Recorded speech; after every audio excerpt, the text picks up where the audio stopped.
This is the Voice of Freedom.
You're listening to the Worldwide Freedom Radio Network. This is my daddy's station. I'm Pooh. Classic radio like you always wished it could be. 101.1 FM, Eager. 101.1 FM is owned and operated by the Independent Foundation Trust as a non-profit community service.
You're listening to the Hour of the Time. I'm William Cooper.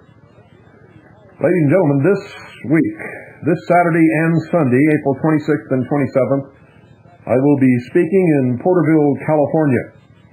The fee is $10 per person. Saturday, April 26, 1997, from 1 until 7 p.m., and Sunday from 1 until whenever.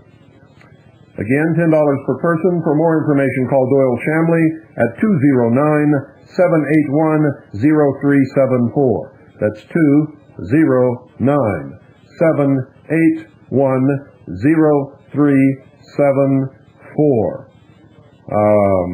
An awful lot of people have already paid for their seats.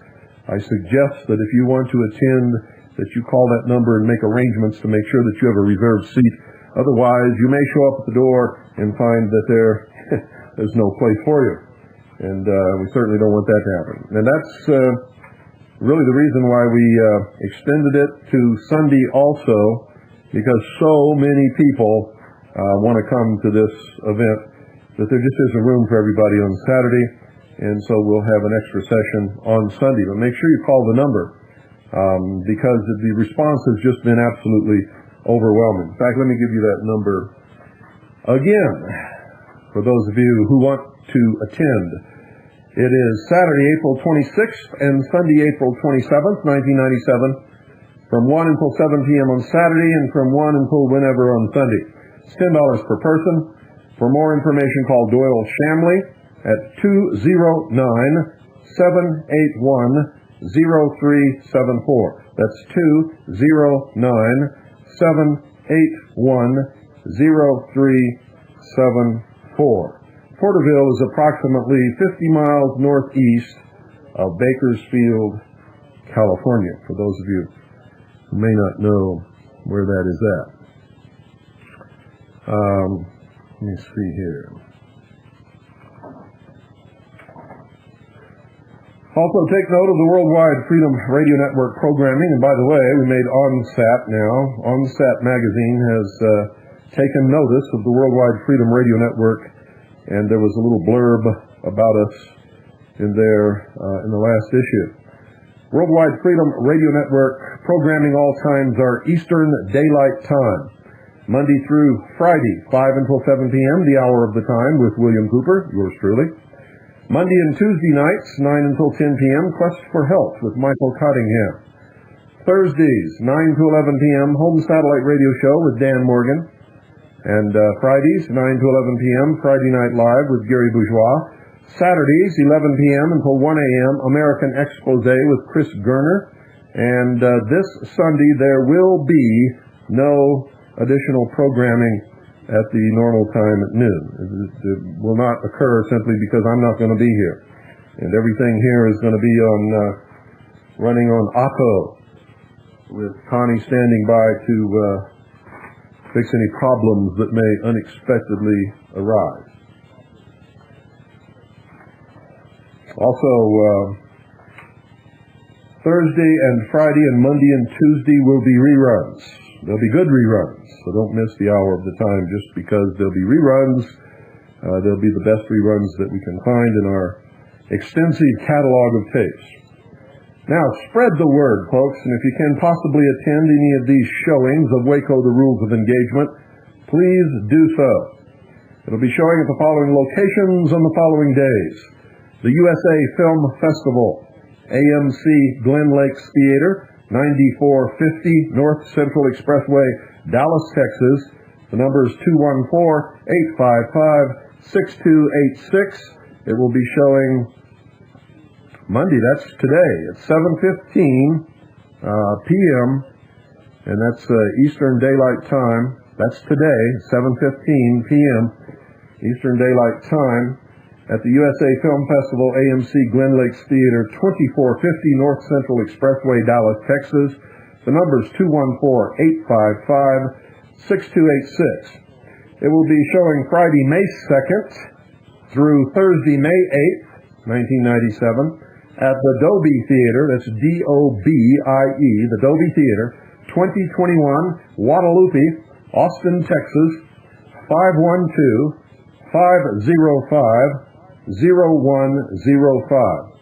Again, that's Friday, May 2nd through Thursday, May 8th, 1997, at the Dobie Theater, 2021, Guadalupe, Austin, Texas, 512-505-0105.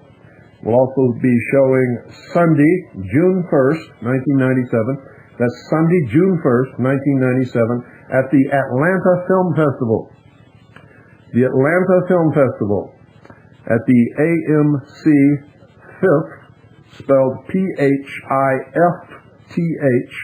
the AMC Fifth, P-H-I-F-T-H 14. That's the AMC Fifth 14, across from the Lenox Shopping Center. That's across from the Lenox Shopping Center, 3500 Peachtree Road, Atlanta, Georgia. Connie, would you check on that name for me? This P-H-I-F-T-H doesn't sound right to me. It's the Atlanta Film Festival, AMC, and we've got written down here P-H-I-F, as in Fox, T-H 14, the AMC 5th 14, across from the Lenox Shopping Center, 3500 Peachtree Road, Atlanta, Georgia, and that's Sunday, June 1st, 1997. It will be showing at the Sebastopol Cinemas, 6868 McKinley Street, Sebastopol, California, 95472. And the telephone number is 707-829-3921. That's 707-829-3921. And that showing begins Saturday, April 26, 1997. I don't know how long it's going to run, but probably longer than just that one day. That's in Sebastopol, California.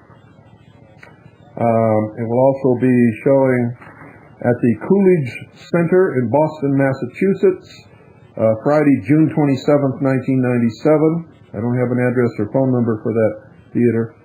We'll also be at the Human Rights Watch Film Festival. We don't know the location of that yet. From Friday, June 6th through Sunday, June 8th. So there you have it. If you can possibly attend any of those, please do so. Connie, have you checked on that name for me? It's the Phipps. That's what I thought. I didn't think that sounded right. It's the AMC Phipps, spelled P-H-I-P-P-S 14. AMC Phipps 14, across from the Lenox Shopping Center, 3500 Peachtree Road, Atlanta, Georgia, showing Sunday, June 1st, 1997. And all times are correct for their own location. In other words, they're not Eastern, Central, or anything like that. Times I gave you are for the location where the film is being shown. Okay, Friday, I told you that our conference is scheduled, and we need you to sign up as quickly as you can, because there's not going to be a whole lot of room for a whole lot of people. We have limited number of positions available, and I'm going to give you member prices, then I'll give you non-member prices. And no, you cannot hurry up and join to get the non-member prices. If you didn't think enough of our organizations to join beforehand, then I really don't care that you have to pay some extra money if you want to attend our conference. That's what I think about it. So, and I don't care whether you like it or not.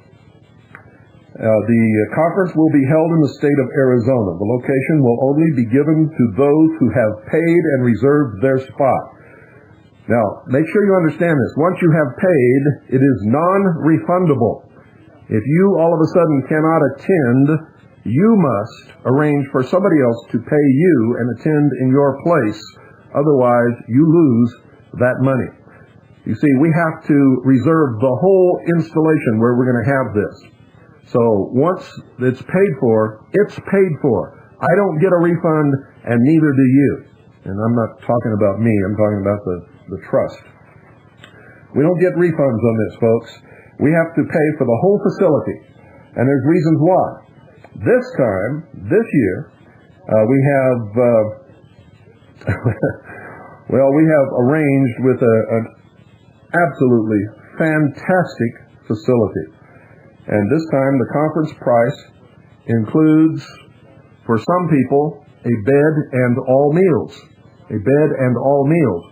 For other people, conference and meals. Everybody who attends the conference must take their meals at the facility. And it's part of the price. And if you don't want to do this, then you're still going to have to pay for the meals, but you can go somewhere else and eat if you want to. But in order to get this fantastic facility, and you'll understand why once you've paid and we let you know where it's going to be and send you all the information and everything, you'll be absolutely thrilled with it, I guarantee you. It's going to be 5 days from June 30th through July 4th, inclusive. And the last night, of course, we'll have a cookout and a big bonfire and all that kind of stuff like we always do. And talk into the wee hours are for some people, as they are wont to do, all night long. Because the last night, you've spent all week making such wonderful friends and relationships, and you've learned such a plethora of knowledge that you've never known before, that the last night everybody sits up and wants to just drag it out as long as they can, knowing that everybody has to leave the next day. So here are the member prices. Now this is for bed, meals, and conference. Now there are only 40 slots for this particular deal here. We only have 40 slots for meals, bed, and conference. Okay? For a single person, $400 total. That's meals, bed, and conference for all 5 days, including the last night's camp out, and that includes all your food and everything. The only thing you have to bring is a blanket. Sheeting is provided. All you have to do is bring a blanket and a pillow if you want one. Okay? And so it's $400 for a single person. That includes meals, bed, and conference. For a couple, that's 2 people, meals, bed, and conference. And it's 2 beds, folks. Everybody's got a separate bed. For a couple, meals, bed, and conference. That's all meals, breakfast, lunch, and supper. All through. For a couple, $740 total. $740 total. Now, if you're going to bring children, for each, and you have meals, bed, and conference, and you want a bed for your child, for each child under 12, add $220. For each child over 12, add $270. So here it is. For meals, bed, and conference, one price for the whole bit. For a single person, it's $400. For a couple, $740. If you're going to bring a child, for each child under 12, add $220. For each child over 12, add $270. Now that's for people who are going to attend and want all meals, want a bed at the location, and attend the conference. And it is a fantastic facility. You're going to love it. Now for people who want to either get a motel or a hotel somewhere else in the immediate vicinity, and there are lots of them, folks. There's lots of them. This is the price. It includes meals and conference. Now there are camping facilities at the conference location. So if you want to camp, bring all your camping gear, and you can camp right there, but you have to pay for the meals, and you have to take the meals with the group, breakfast, lunch, and supper, no matter where you stay. Okay? So for a single person, meals and conference, and you can either make arrangements to stay at one of the local motels or hotels, or you may camp at the facilities.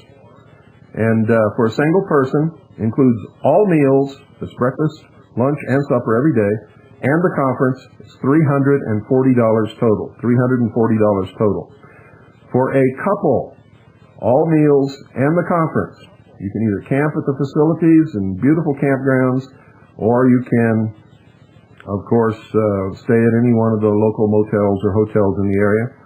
For a couple, all meals and the conference, $680. That's $680. Now, if you're not staying at the facility, all children under 5 are free. In other words, they don't even have to pay for their meals.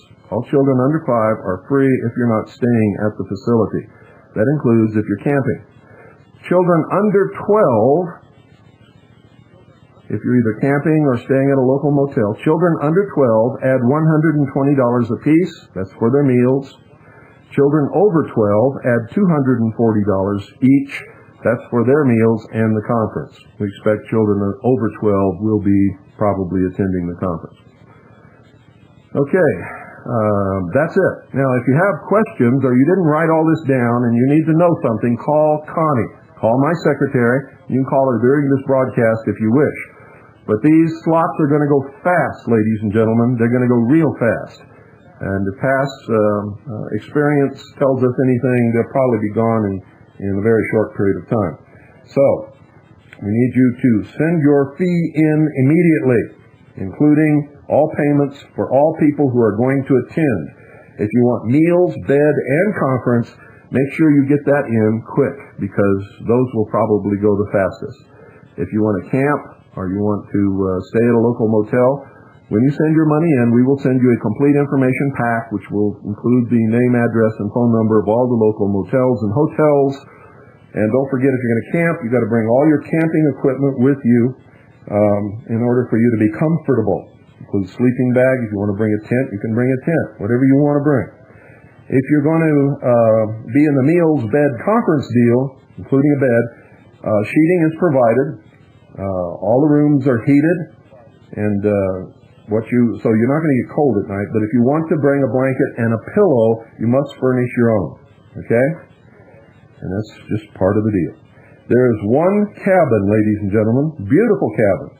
The cabin has a kitchen and all of that good stuff. So, if you want to stay in the cabin, then there's only one deal for the cabin, and that's double occupancy. So the price is for a couple, and that's $1,075 for all 5 days. That's the cabin. Give you complete privacy. It's got a kitchen, but this includes all the meals at the conference. Remember, everybody who attends must take meals with the group. If you're staying in the cabin, each child under 12 add $125. Each child over 12, add $245. And if you're not going to take your meals with the group and you're renting the cabin, if you're taking the cabin, just deduct $140 per person over 12 and deduct $70 per person under 12. And that will, and that means per person. So if it's a couple, that means you got to, for both. Okay, here are the non-member prices, folks. Non-member. And there are no deals, and there are no exceptions. If you're a non-member, you're a non-member. That's it. If you're not a member of CAGI, or CAGI News Service, if you're not a member of the Intelligence Service, you are a non-member.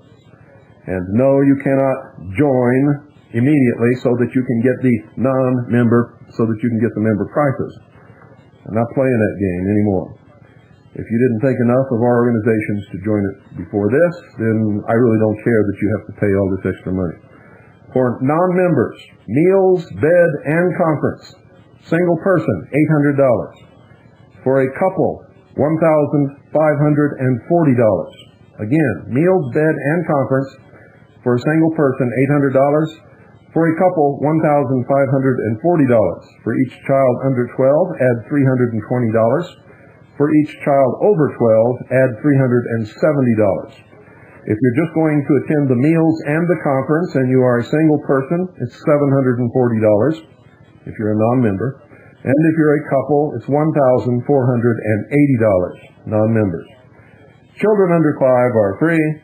Children under 12 add $220. Children over 12 add $340. And that, again, that's just for the meals and the conference. You can either camp out in the grounds or you can rent a hotel somewhere in the area. Now, if you didn't get all this, if it wasn't clear to you, or if you want some explanation, or if you want to jaw about it on the telephone and make sure that you've got it all right, call Connie at 520-333-4578. You can do it during this broadcast or anytime after, up until 5 o'clock our time, and during normal business hours between 9 and 5 every day, the rest of this week or any other week for that matter, at 520-333-4578.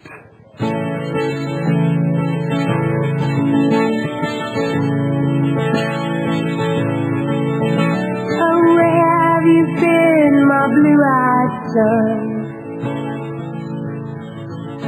Oh, where have you been, my darling young one? I've stumbled on side of 12 misty mountains. I've walked and I've crawled on 6 crooked highways. I've stepped in the middle of 7 sad forests. I've been out in front of a dozen dead oceans. I've been 10,000 miles in the mouth of a graveyard. And it's hard, it's hard, it's hard, it's hard, it's hard, rain is gonna fall. What did you hear, my blue-eyed son? Oh, what did you hear, my darling young one? I heard the sound of a thunder that roared out a warning, a roar of a wave that sweeps around the whole world. I heard 100 drummers whose hands were blazing. I heard 10,000 whispers nobody listened. I heard one person sob, a minute people laughing. I heard the song of a poet who died in the gutter. I heard the sound of a clown who cried in the alley. And it's hard, it's hard, it's hard, it's hard, it's hard. Ladies and gentlemen, I forgot to tell you, if you plan on attending the annual conference, you need to make all checks or money orders payable to the Harvest Trust, which is handling this whole thing. The Harvest Trust. And send it to the Harvest Trust, P.O. Box 1970, That's 1970, Eager, spelled E-A-G-A-R, Arizona 85925. Once again, make your checks or money orders payable to the Harvest Trust and send them to the Harvest Trust, P.O. Box 1970, Eager, spelled E-A-G-A-R, Arizona 85925. And folks, if you want the cabin, you better send your money overnight, because that's going to go like immediately. Whoever wants it, whoever check we get first is going to get the cabin. And if you send in for the cabin and it's already gone, please give us instructions about what your next choice is, and we can refund the difference to you. Okay? Well, now I'm going to read to you a review, because a lot of people don't seem to think that I'm telling you the truth about Waco, the Rules of Engagement, this movie I've been telling you about. And this is a movie review written by Ross Davidson, R-O-S Davidson, D-A-V-I-D-S-O-N. He's a syndicated columnist, and this appears in a lot of newspapers all over the place. And it doesn't matter if you read this review or the one that appeared in the San Francisco Chronicle or any of the other reviews that have been written on this movie all across the country, they all say the same thing. And so, U.S. government lied and lied again is the headline. The U.S. government lied and lied again is the headline. Now, this is not me talking. This is a movie review. A movie review written by Ross Davidson. He says, a disturbing new documentary suggests that the first ATF raid on the Branch Davidian compound was a publicity stunt that went terribly wrong, and the FBI's raid was a blatant act of revenge. April 19th has become one of the most feared dates on the American calendar. Special security precautions are thrown up around government buildings, and federal law enforcement agents look nervously over their shoulders.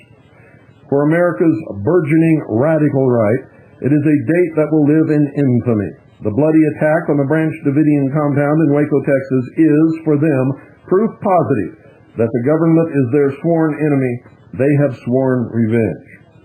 Now, just as an aside here, that first paragraph seems to be obligatory to all of these liberal writers. They have to say these things or they can't maintain their status as a liberal journalist for some reason.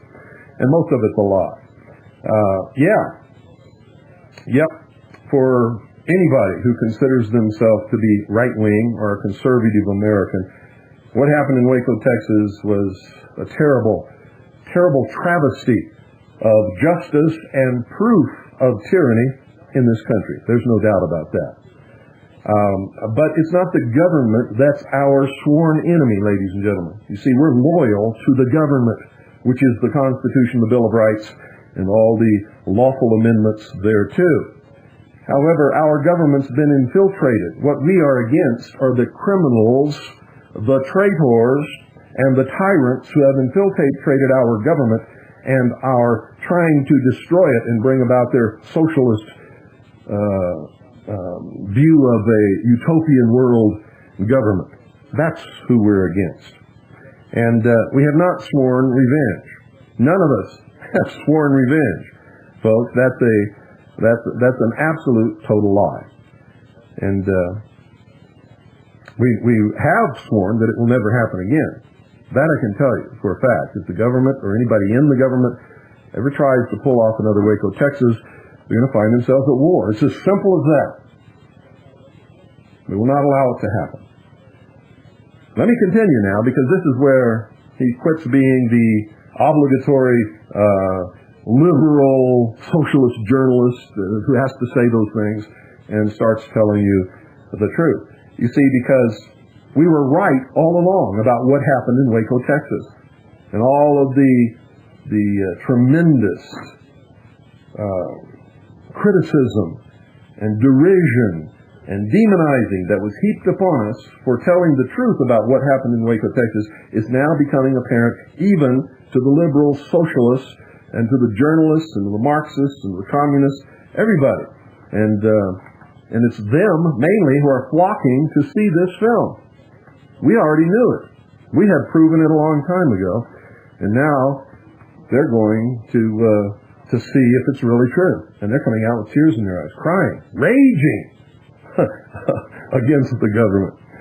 So anyway, let me continue with this review, and I will try to refrain from any more asides during the rest of this. I'm going to read the whole thing to you. 4 years ago Saturday, April 19th, 1993, the compound of the Branch Davidians was burned to the ground, ending a 51-day standoff with the FBI. About 80 people died, including children and women. 2 years later, on April 19th, 1995, in a twisted form of payback, the federal building in Oklahoma City was blown up. It was the worst single act of domestic political terrorism in American history. Now, I do have to say this, because no one has ever proven that this was done as revenge against Waco. It has been alleged by the media only. Not even the government, not even the FBI has made statements like this. I continue. One of the accused, Timothy McVeigh, had visited Waco and has said how profoundly its destruction by government forces affected his political thinking. Such feelings are not the sole property of the radical right. Congressional hearings 2 years ago were highly critical of the Bureau of Alcohol, Tobacco, and Firearms, whose botched raid, in which 4 ATF agents died, spurred the standoff, and the FBI. A startling new documentary, which has been airing in selected cinemas since February the 28th, raises even more disturbing questions. Waco, Rules of Engagement, presents evidence, some of it from previously unpublicized government videotapes and film, suggesting that both the ATF and FBI have consistently lied about both their motivations and activities at Waco. Salon spoke with the documentary's executive producer and co-writer, Dan Gifford, a former news reporter for CNN, ABC News, and the McNeil-Lehrer NewsHour. So you see, people who made this film, folks, are not some fly-by-night wackos out here, and they are liberal, left-wing, socialist journalists with a long history of, quote, credibility, end quote, on major communist news network television. I continue. In some respects, your documentary confirms the worst suspicions of far-right conspiracy theorists. For example, among the conclusions you draw was that the action that led to the Waco disaster, the ATF's initial raid on the Branch Davidians, was primarily a publicity stunt. According to interviews we have with former ATF agents, yes, at the time their appropriations were due to be debated in Congress. They had suffered a number of recent debacles, including Ruby Ridge, the Idaho cabin in which fugitive right-wing militia leader Randy Weaver's wife, Vicki, and 14-year-old son, Sammy, were killed by government snipers in 1992. Well, I can see, I can't keep from making asides, folks, because this is a lie. You see, Randy Weaver was never a militia leader. He was never in a militia. Randy Weaver was a white separatist. He wasn't a racist. He didn't condemn other races. He just didn't believe that they should live together. And he was a loner. He didn't associate with too many people. Lived alone up in the mountains of Idaho. He had nothing to do with militias. He was not a militia leader. It's a lie. I continue. 60 Minutes had done a couple of very negative stories on the ATF concerning sexual discrimination and harassment and racial discrimination. There was even talk of disbanding the agency. So they needed publicity, which is not unique. Government agencies do this. They traditionally pull some sort of publicity stunt before they go in for a hearing. It's a turf thing. A power thing. The documentary also suggested the ATF perhaps launched the raid even though there was no sign of unlawful resistance from the Branch Davidians. That's the claim of the surviving Davidians. There's no way to determine that absolutely because, as the film points out, all of the physical evidence that might enable you to come to a conclusion has disappeared. It's been destroyed. In particular, a door from the compound that was riddled with bullet holes. Yes, according to the ATF, the portion of the door which had the bullet holes in it was destroyed in the fire. The Branch Davidians say the holes were caused by bullets coming in, but now there's no proof. The ATF had a tremendous number of video cameras out there, but many of the tapes are amazingly blank. You're saying basically that the ATF raid was unprovoked. There's no way to prove it. The physical evidence has all been destroyed. But if the Branch Davidians had the kind of weaponry the government said it had, they would have blown away the entire ATF force.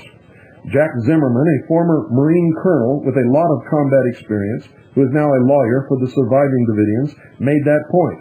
So did the local sheriff. On the audio tapes, you hear David Koresh claiming that he went down to the door and said, "Hey, there's women and children. Let's talk about this." And the ATF started shooting at them. And in the documentary, you show how the chief of the ATF operation, who was negotiating with Koresh, lied about the weaponry the government had brought to bear. First, he claimed that there were no guns on the government helicopters, then saying, well, there were no mounted guns. That was Jim Kavanaugh. You saw him later testifying in Congress in a gray suit. That's one of the things that amazed us when we were putting together the documentary, catching them in lie after lie after lie. What other lies stood out? The story that the FBI was telling everyone about David Koresh promising to come out 5 times. If you listen to the audio tapes, you can't find these 5 times. You might also remember that the FBI said the Branch Davidians' home video would show them to be a bunch of wild-eyed, crazy people. What it showed was absolutely the opposite. But most people, whether they've seen the documentary or not, would still say Koresh was a sociopath, obsessed with Armageddon and a final face-off with outside forces. Well, that was the assumption of Alan Stone, the professor of law and psychiatry at Harvard, brought in by the government during the siege to analyze the mindset of the Branch Davidians. He says he found that was not the case. Not the case. That there were some very intelligent and learned people in there. A religious expert said that what Koresh preached was fundamentally no different from what you'd hear in any fundamental Baptist church or charismatic church. This whole thing about the apocalypse, the focus on the book of Revelations, the second coming. But weren't there complaints from the neighbors about gun-related activities at the compound? Well, again, that was the story that was sold. We found, and the local sheriff verified this, that one person once thought he heard automatic weapon fire. But there was no proof that there was anything illegal. People we interviewed said the Branch Davidians minded their own business. They had good relations with their neighbors, that one of them came over to shoot guns with them. That's not the way the Davidians have been portrayed. But there was the congressional testimony of Kiri Jewell, who claimed she was sexually abused by Koresh. The issue of child abuse is totally irrelevant to what happened. Neither the ATF nor FBI has the authority or jurisdiction to enforce state child abuse laws. The local sheriff we interviewed said a case had never been made, that there wasn't enough evidence. Some of the allegations apparently came from former Davidians who had had a falling out with Koresh and left. And as an aside, ladies and gentlemen, the most damaging testimony came from Mark Bro, who is blind, whom I met myself, couldn't see me 1 foot in front of his face when I was standing there talking to him, who claimed that he had seen with his eyes David Koresh molesting young children. And it was a lie, because Mark Bro cannot see, could not see, and has been that way since birth.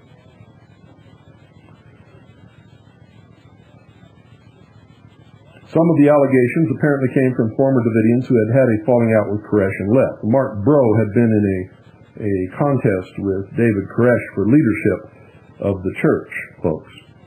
I continue. Yet child abuse was the reason Janet Reno gave for giving the go-ahead for the final assault. Yes, that was the reason she gave. It was told to her by the FBI, which was clearly looking for a way to find her hot button so she would give the go-ahead. You imply that just before the FBI went in there was the possibility that the situation could have been resolved. The Davidians thought they had a deal, that Koresh would finish writing his 7 seals and then come out. The reason they thought that was not only that they were told that by the negotiators, but that the FBI had sent in typewriter ribbons and batteries, as if to say, stay there, finish your writing. But you say what the FBI had in mind when they finally went in was at least partly revenge for the shooting of the 4 ATF agents. I'd say revenge is a fairly apt word. Whenever a law enforcement officer is killed, what happens? Other law enforcement agents all focus on the people who did it. There was a lot of testosterone outside the compound, a lot of shoving matches, virtual fistfights. Henry Root, one of 3 independent reviewers brought in by the Justice Department to report on what happened at Waco, said one of the most stunning things that the raid was, in large part, meant to scare the public and to seek retribution and to enforce the morals of our society, what he called the psyche of right thinking. And folks, isn't that what I told you that I believed the whole thing was about from the beginning? And they just confirm it. I continue. It's unclear from the documentary whether you believe the FBI started the fires in the compound on purpose or whether they were just grossly negligent. We have a former Houston fire chief saying the building was like a pot-bellied stove, and with the aerosol gas the FBI threw in, it was bound to virtually explode. We did not say that the FBI deliberately started the fire, but again, there was this repeated lying that they did not have any munitions that would start a fire. We have an expert maintaining that the FBI used gunfire or some sort of projectile in the building. They had flashbang grenades. Those were clearly incendiary things. They start fires. Then there's that infrared tape in the documentary where you seem to see people trying to leave the Davidian building being shot at by government agents. That's very disturbing. I've no doubt the FBI will say something like, quote, that was lightning bugs or a reflection, end quote. The official explanation is that the Davidians who were shot had committed suicide. Well, look at the video. Here's all this automatic weapon fire being poured into the building, and the FBI is saying they never fired so much as a single shot. Ross Davidson is a regular contributor to Salon and other papers and magazines across the country. The biggest and most damaging evidence against the FBI that they did set the fires and did intend to murder all of those people, ladies and gentlemen, was that they notified the local Waco Hospital and Dallas Parkland Hospital in Dallas, Texas, to be ready. This was before the fire started. It was way early that morning before the sun even came up. Notified them to be ready to accept large numbers of burn casualties from Waco, Texas.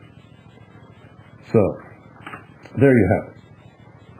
For whatever it may be worth.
I've got to give you this one, folks, because for years I've been reading that everything that you eat or drink is going to kill you. It doesn't matter what it is. If you eat it or drink it, it's going to kill you. It's going to give you cancer. It's going to eat your liver. It's going to cause Alzheimer's or something.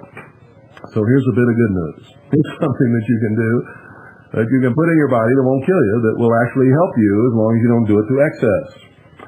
And this is from France.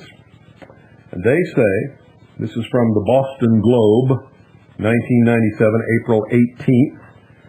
April 18th, 1997, the Boston Globe, and this information comes from France. And it says, modern drinking already thought to lower the risk of heart disease and stroke, may also ward off dementia and Alzheimer's disease. And that's enough to get me into 2 or 3 glasses of wine a day, folks. It not only lowers the risk of heart disease and stroke, but may also ward off dementia and Alzheimer's disease. At a presentation Thursday in Boston, a French scientist from the wine-growing region of Bordeaux reported that elderly residents there had a much lower risk of developing dementia by age 70 if they drank 3 or 4 glasses of wine daily, an intake the French consider moderate. And it's not just the French. If you've ever been to Spain, Portugal, France, Germany, any of those countries, in Germany it's beer, and they have wine there too, but most people drink beer. But in Spain, Portugal, France, and Italy, I left out Italy, Spain, Portugal, France, and Italy, everybody drinks wine all day long, ladies and gentlemen, all day long. Instead of drinking water, they drink wine. And as a child, we lived in the Azores Islands, which is a part of Portugal, and whenever we went to visit in a Portuguese home, everyone was served wine, even the children. Even us, and we were, oh gosh, how old was I? I think I was in the third, fourth, and most of the 5th grade before we left there. And my brother and sister were 2 years younger than I was. Still are 2 years younger than I am. So, folks, what he's saying here is true. 3 or 4 glasses of wine daily is moderate for France, Portugal, Spain, or Italy. And if you think of the beer equivalent, it's probably moderate for Germany too. They drink an awful lot of beer in Germany, I got to tell you. Unbelievable amount of beer, as a matter of fact. He says here, we are quite confident of the results, said Dr. Jean-Marc Orgagozo, chairman of neurology at the University of Bordeaux. The message is not for all to drink, certainly not. The message of moderation is very important, but there is ample evidence that drinking moderately can be protective. Now, medical professionals here in this country have said the same thing about heart attack and stroke. However, I've never heard anybody in this country make any relationship to the intake of alcohol with the lack of dementia or Alzheimer's disease in old age. But the French are making that connection now. Compared to non-drinkers, moderate wine consumers had 65% less likelihood of developing Alzheimer's or other types of dementia over the 5-year study period. Orgagozo told scientists at the American Academy of Neurology meetings. I'm not telling you to drink, folks. I'm not telling you not to drink. All I'm telling you is there's a bit of news that we don't normally hear. Usually we hear, if you eat this, you'll die in 10 years. Every time you take a puff of this, you take 3 days off your life. Every time you eat this, you increase your risk of cancer before you're 40. And every time you do this, it makes you fall down the stairs and blah, blah, blah, blah, blah. I'm sick of it. So since everything kills you, folks, and I got to eat to live, I stopped listening to it a long time ago. But for those of you who listen to it, I thought I'd give you some good news for a change.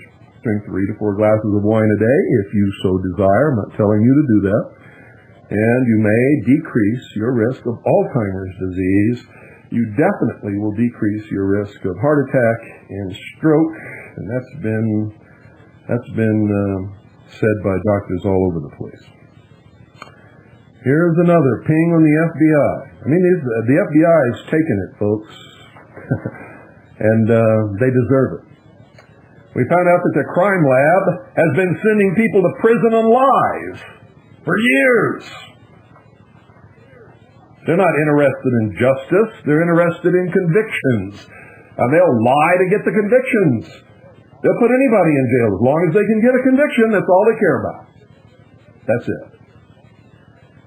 Recently, the FBI gave the White House thousands of FBI records on American citizens. against the law. They did it. Tried to blame it on this White House security guy. But no, the FBI knew better than to do it in the first place. So that's the FBI's fault. It was an FBI sniper who murdered Vicki Weaver at Ruby Ridge in Idaho. That's right, it was an FBI sniper, a scum-sucking, puke-faced little coward named Lon Horiuchi. Shot her in the head while she was standing in the doorway holding her little baby to her breast. Did they press charges against him? Was he ever tried for murder? Nope. Nope, said they changed his name, put him in the witness protection program, and hid him out, where he remains in hiding to this day. The FBI murdered the Branch Davidians in Waco, Texas, burnt them to a crisp, and as they tried to escape out the back door, as you will see in this film that I just read you the review on. By the way, that was one of the mildest reviews that I've read. They machine gunned them. And I can go on and on and on. They planted bombs in people's cars in order to arrest them and send them to jail for being bombers. Now, the FBI, it seems, has destroyed whitewater evidence. And this is from the Washington Weekly, February the 17th, 1997. Whitewater witness Judge David Hale dropped a bombshell in an interview with the Associated Press last week. The FBI has destroyed evidence he had against Bill Clinton. On July 21st, 1993, FBI agents raided the office of David Hale and seized his loan files. Among the loan files was a file on the illegal $300,000 loan that Clinton pressured David Hale to make to Susan McDougal. When the government filed suit against David Hale for loan fraud, Clinton appointee U.S. Attorney Paula Casey refused to hear Hale's evidence against Bill Clinton as part of a plea bargain. Hale's attorney needed access to the files and asked the FBI to see it. The file on the $300,000 loan was 3 to 4 inches thick when the FBI took it. But when my attorney and I asked to see it a month or so later, the U.S. Attorney's Office gave us maybe an inch of stuff, Hale says. Jim McDougal now confirms the allegation David Hale has made against the president. McDougal recently told New Yorker correspondent James Stewart that Clinton was present at a 1986 meeting in which the illegal $300,000 loan to McDougal's former wife, Susan, was discussed with David Hale. The allegation of FBI destruction of whitewater evidence comes at the heels of evidence of FBI witness tampering in the Vince Foster and Oklahoma bombing investigations, as well as intimidation and retaliation against FBI whistleblowers Dennis Sculiambrini and Fred Whitehurst in the Filegate and Oklahoma bomb investigation.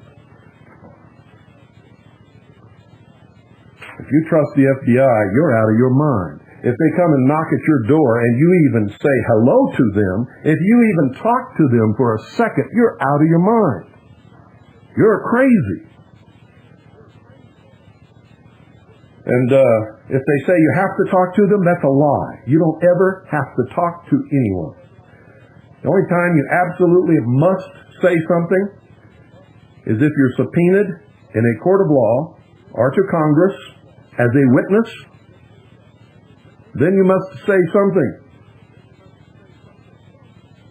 And you know, all you have to say is, I plead the Fifth Amendment. You don't have to talk to any of these people ever.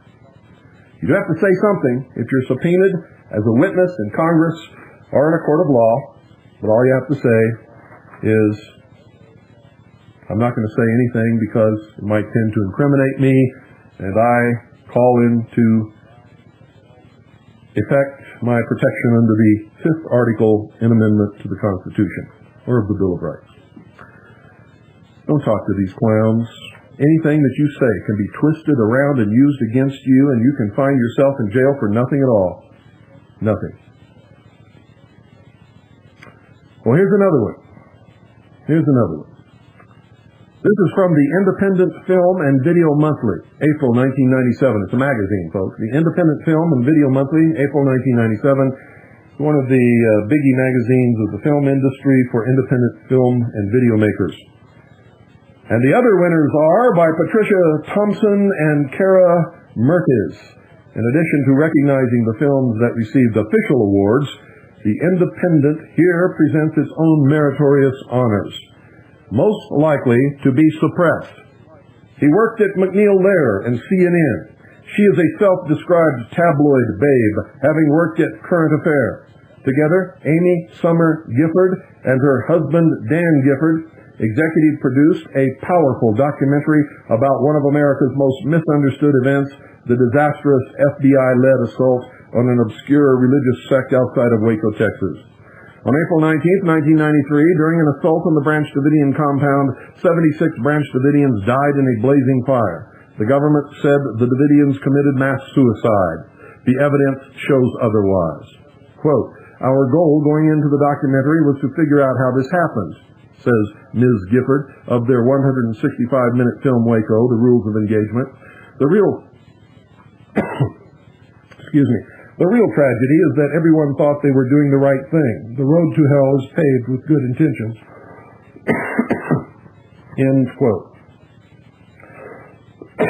Folks, I got to take a little break here and drink some water. Be right back.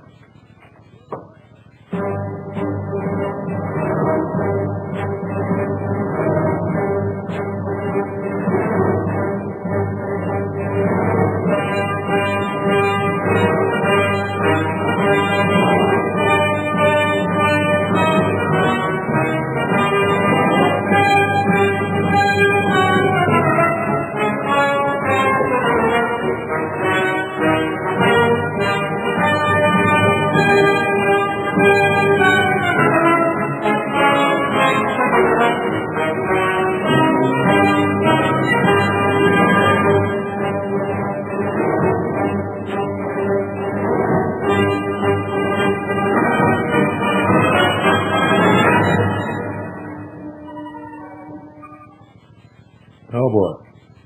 Well, I just barely got through that. But I didn't get through it, as a matter of fact.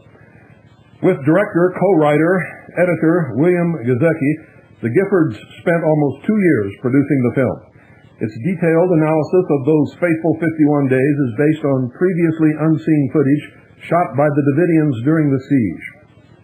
Amateur video by an FBI sniper, infrared surveillance footage of the fire, news footage of government hearings about the fiasco, and interviews with survivors, most of which is made up of government, video, and film footage.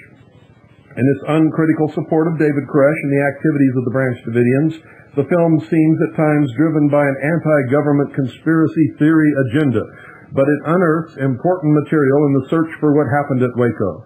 When asked what prompted their interest in the subject, Ms. Gifford says, 200 years of uninterrupted democratic rule is something I, as an American, am very proud of. I think that, as a country, we have the strength to look at this event. So, there you have that.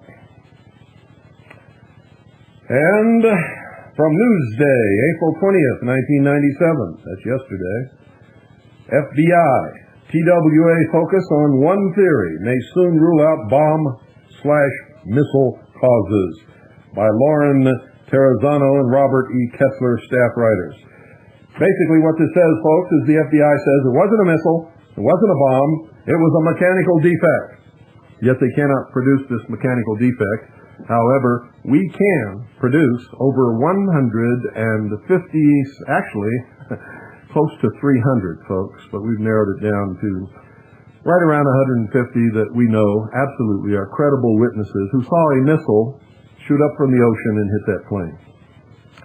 There are also some pictures taken by people who were on the beach that night that clearly shows a missile in the sky. Some of these have been shown on television. And so even though they cannot produce a mechanical defect, they're saying now that it's a mechanical defect. And even though they know that there are at least 300 witnesses who saw a missile shoot up from the ocean and hit that plane, they are saying positively that it is not a missile or terrorist bomb event. But it doesn't help those of us who have to fly now because of all the legislation that's been passed in the wake of all of this, because they initially said that it was the militia patriots, constitutionists, right-wing terrorists, fundamentalists, Christian constitutionists, people who blew up that plane. Remember that? Remember that, folks? Well, they passed all this legislation that now all automobiles have to be searched against the Fourth Amendment, but it doesn't matter. It's got to be searched. Every bit of your car has to be searched if you go in and park at the airport. They can search all of your luggage, whether you're taking an international flight or not. Now you have to provide identification, and they're trying to make you provide Social Security numbers. And now they're making a database and a profile of people who shouldn't fly. So if you fit the profile accidentally, whatever their profile is, I have no idea what it is, they're not going to let you on the airplane. You see? And now they're telling us that it wasn't a right-wing fanatic terrorist, militia, Waco, fundamentalist, Christian constitutionist that bombed the plane. No, it's a mechanical defect is what they're trying to tell us, even though we know absolutely for sure that it was a missile. Who fired the missile? I don't know. I have no idea. And I'm not going to venture a guess, because the guess is just that, speculation. We do know, positively, that there's no court in the world that would not convict the missile for downing that plane with the number of witnesses that you could produce to substantiate it. Isn't that amazing? Combined with the photographs of the missile in the air. Tough on crime. Oh, you're going to love this, folks. This is one of those things that makes me want to scream. And run off and, just live on a beach somewhere forever. This is insanity. Listen to this. You're going to die. You're just going to die laughing. Washington, D.C. Oh, now you know why you're going to die laughing. There's some words of wisdom out of Washington, D.C., where there is no wisdom whatsoever. In a bold move designed to halt the spread of violent crime in America, President Clinton unveiled his new Get Tough on Crime sticker campaign on Monday. Last Monday. Listen to this. Oh, this is a doozy, folks. Quote, "We must send a strong message to the nation's criminals," end quote, said Clinton, displaying one of the new 3x6-inch stickers before an assemblage of reporters and law enforcement officials. He says, and I quote, "These stickers emblazoned with the phrase, 'Get tough on crime,' will send a loud and clear message to all potential lawbreakers that crime will not be tolerated," end quote. Help. Oh, dear Lord, please save us from ourselves. According to Clinton, the stickers, which feature a special easy peel tab on the back to increase ease of peeling, should reduce crime. Get this, folks. Get this. These stickers, emblazoned with the phrase, "Get tough on crime," will send a loud and clear message to all potential lawbreakers that crime will not be tolerated. And I couldn't hear a thing, because I've got them plugged into the recorder that's recording the studio tape of this broadcast, and it reached the end and I didn't see it. So when it stops, it tells me by cutting off the sound to my earphones. Okay, let me back up and try this again. Maybe I'll get through it. According to Clinton, the stickers, which feature a special easy peel tab on the back to increase ease of peeling, get this, should reduce crime by up to 75% when prominently displayed at eye level in high crime areas. Bullshit. This is got to be the biggest indication that William Jefferson Clinton is absolutely insane that I've ever seen in my life. Listen to this. Quote, "To those who would ignore the stickers," he warned, said Clinton, speaking directly into the television camera, "this sticker is extremely adhesive, and its message is printed in bold, uppercase, two-color type. This is not a mere show of concern. It is a serious deterrent to criminals everywhere, end quote. Do you believe this? Has this guy suffered a major meltdown? Has he suffered a major meltdown? A tougher version of the sticker is currently being developed for use in particularly dangerous areas. The stickers will be 1 square inch larger than the current ones and will feature glitter over the words tough and crime. And there's a picture here. It says above, hoodlums assault a driver in a dangerous section of Los Angeles. In the future, such motorists would be protected by an anti-crime sticker prominently displayed in their vehicle's front window. All residents of high-risk areas will also be issued a personal defense kit, which includes a set of 10 emergency-only stickers that they may apply to a nearby wall or lamppost if violently attacked. This is a spoof, folks, on Clinton's suggestion that we send a strong message to nation's criminals by putting out these 3 by 6 inch stickers all over the place that says, get tough on crime. It's supposed to send a big message to them and reduce crime by 75%. And the rest of this is just a spoof. So, don't take all this seriously. You're not supposed to wait until you're assaulted and then stick this sticker on the assaulter's forehead, and it's supposed to result in him stopping attacking you. It's probably make him madder. Insanity! Clinton wants to stop crime by making stickers that we're supposed to plaster all over the country that says, get tough on crime. And that's supposed to stop crime. I don't think so. There's a missing A-10, ladies and gentlemen. An A-10 is an airplane. An A-10 Thunderbolt. It's an airplane that can carry bombs and has a machine gun on it and all kinds of bad stuff. Apparently, this plane was going on a regular training exercise in Arizona. And at a particular point in time, he just took a left turn and went to Colorado. That's what they say, anyway. I don't really know what happened to this airplane, except the Air Force, the government, everybody else says they couldn't find it. It disappeared. They don't know where it went. And today, they've issued a press release.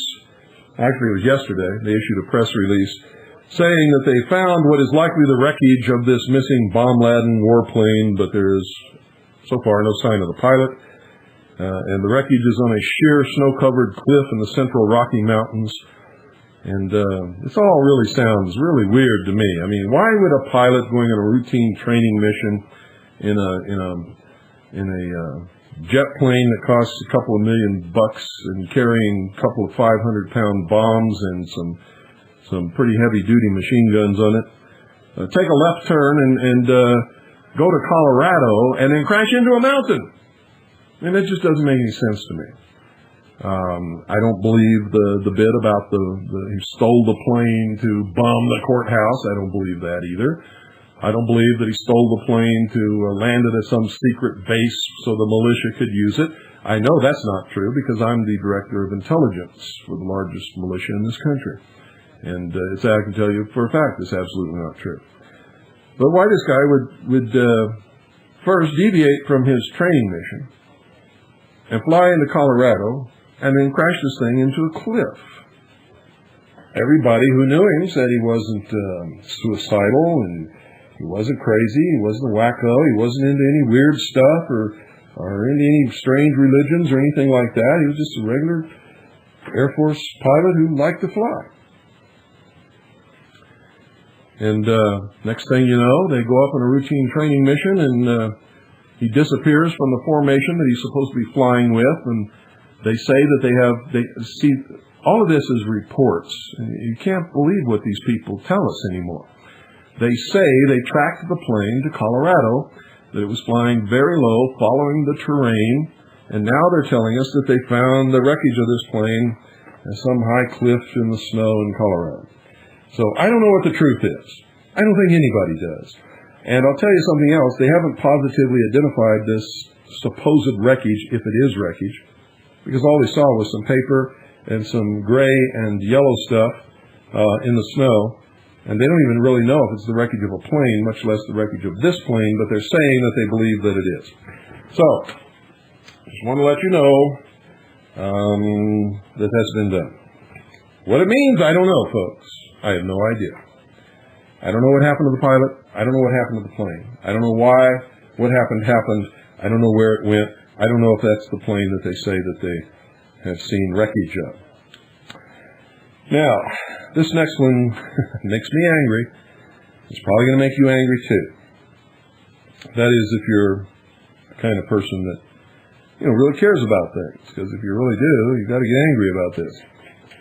It's just one of those things that you're supposed to get angry about.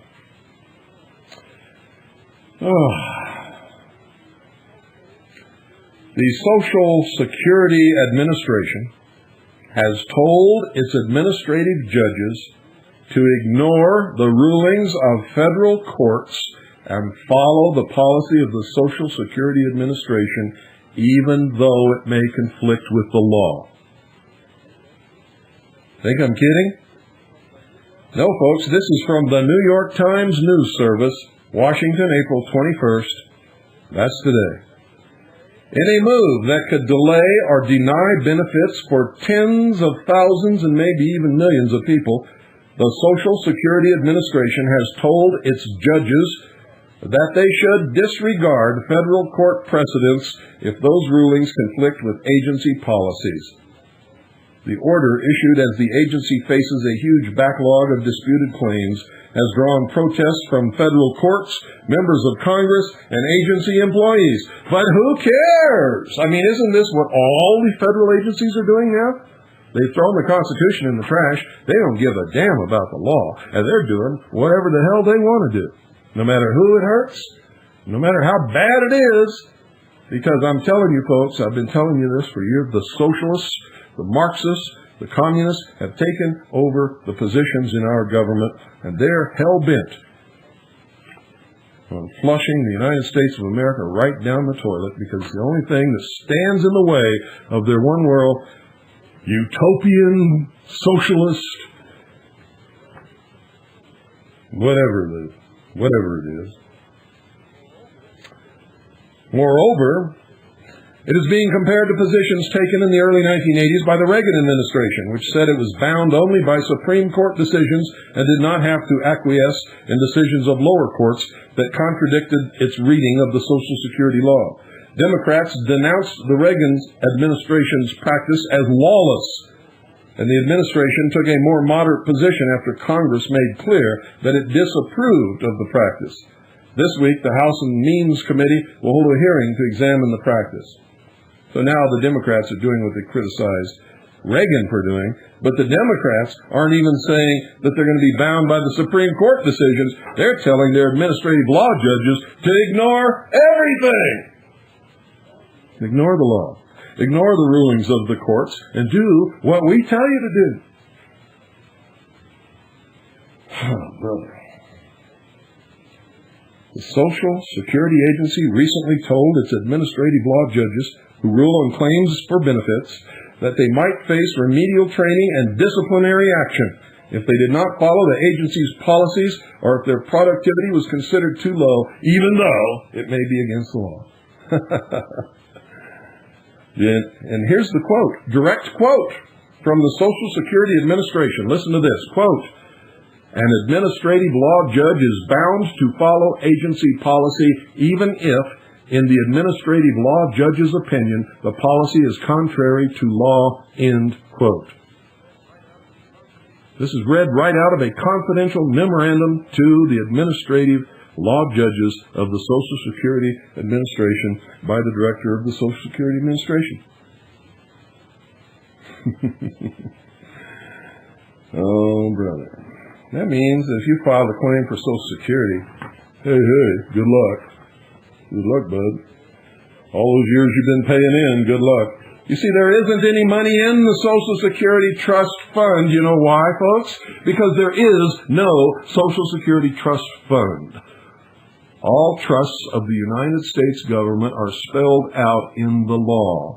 And in the section in the United States Code which delineates and outlines and spells out and names all of the trusts administered by the United States government, there is no Social Security trust fund, never was, never will be.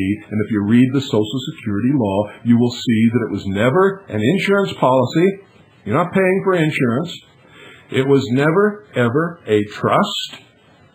It is a tax, ladies and gentlemen, and all of the money goes in to the general fund, and Congress and the government has been using all those funds in any way they wish for all of these years, contrary to what you've all thought. And the money doesn't exist. If they don't get money from somewhere next year, other than what you pay in the Social Security, they can't pay you your Social Security. It's like a pyramid scheme. You sell one, in order to pay the commissions, you got to sell two more. And pretty soon, whoever the last guy that bought, they're left holding the bag for the whole thing, which comes tumbling down. And that's the truth of the matter. And that's why the Social Security system is ultimately going to fail. It has to fail. There's nothing that can stop it from failing because the money has been spent a long time ago, ladies and gentlemen. And all of these congressmen and senators and politicians and people in government who stand up and tell you not to worry, the Social Security Trust Fund is okay. They're lying to you. They're lying out their teeth. They're the most chronic, habitual, bold-faced liars that have ever lived. There is no trust fund for Social Security. And there is no money in any trust fund for Social Security. Never was, is not now, and unless they pass some legislation establishing a trust fund tomorrow, never will be.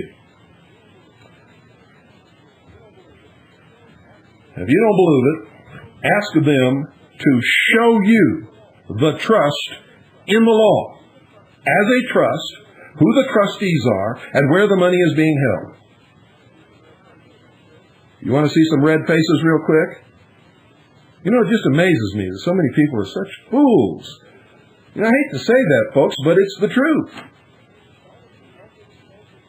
All of you elderly folk are so worried about your Social Security that you think you paid into as insurance payments and that you're due this money. You're not due any of it according to the law. They don't have to pay it to you. But they can't figure out how to get out of their scam. It's suicide if they don't. But you see, there's no money. And pretty soon, it's all going to be obvious to anybody. And they keep telling you about this trust fund. Not a one of you have demanded to see the evidence that such a fund exists. Not one of you anywhere. It's amazing to me. Just blindly believe these people. You think the government would do you no wrong. Folks, the government is run by people. The government doesn't exist except on paper and in your mind. The paper is the Constitution and the Bill of Rights and the lawful amendments there too. That's the government. And if they're not conforming to that document, then there is no government. It's just a bunch of people running amok, doing what they want to do for their own agendas and for the agendas of people who put money in their pockets. It's what you don't seem to understand. That piece of paper known as the Constitution, the Bill of Rights, and the lawful amendments there too cannot do anybody wrong. And when you say the government would not do me wrong, if that's what you're talking about, yeah, you're right. But unfortunately, it's people in the government who apply the law and who administer the law and the government. And they do lots of wrong all the time. Just like you do. And your neighbors. And the people you work with. They all gossip and scheme and conspire and try to get promoted, and they look out for themselves, and somebody slips a few bucks here and a few bucks there. It is no different in Washington, D.C. than it was in your high school. Or in your hometown.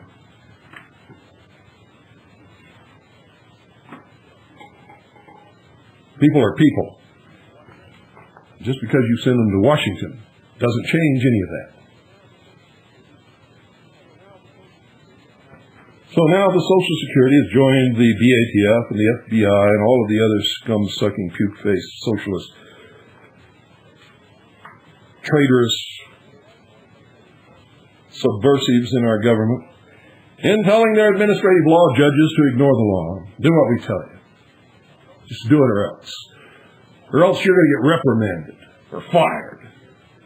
Or we'll send you to a re-education training center. Oh boy. By the way, that's what communists do. If you're politically incorrect, you go to a re-education center. Isn't that what I just read it to you, didn't I?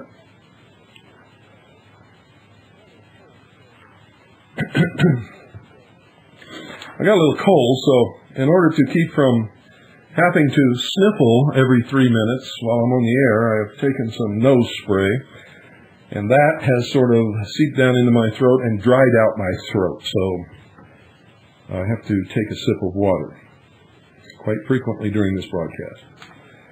Another piece of news. 6 of the Branch Davidians who were put in jail wrongly because of what happened in Waco have now lost their Supreme Court appeals. And the Supreme Court did not give any explanation, which they normally do. In normal lawful cases, they normally will issue an opinion. In fact, normally they'll make the opinion of all of the judges on the issue public. Not so in this case. They just turned down the appeal and that's it. No explanation, no nothing.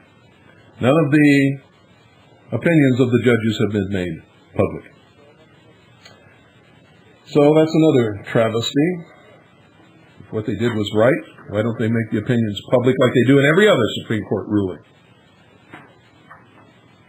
Those people are political prisoners, ladies and gentlemen. Here's another one. Computer systems may someday copy a person's voice. That's a lie.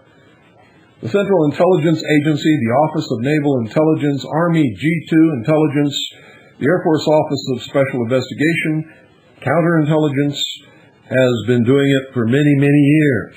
They had the computer capability to duplicate perfectly any person's voice.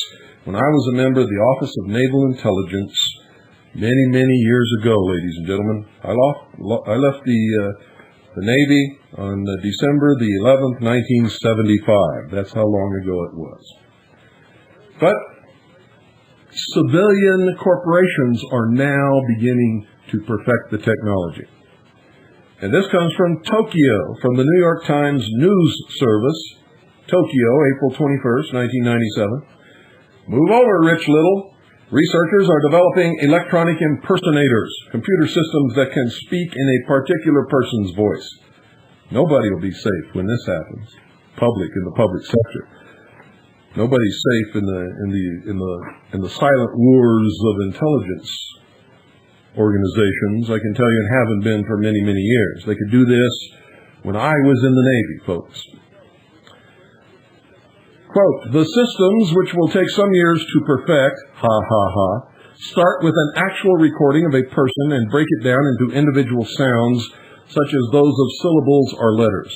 The computer can then string these sound elements together in new sequences to utter sentences in the person's voice that the person never actually said. Now, I'm going to tell you something.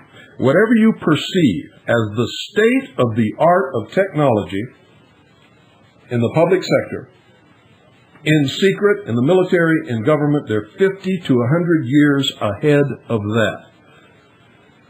When I was in the United States Navy, folks, we had computer servers, networks, and workstations. That's right. That have just been developed over the last few years for the public sector.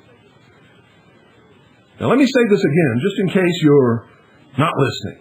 Whatever you perceive as the ultimate state-of-the-art of any technology, I don't care what it is, in the public sector, in secret, the military and the government is at least 50 to 100 years ahead of your perception. The computer servers, networks, and workstations that you're just now, over the last few years, seeing developed in the public sector, were in use. Were in use by the military and the government, ladies and gentlemen, back in the early 70s and the late 60s. And that's a fact.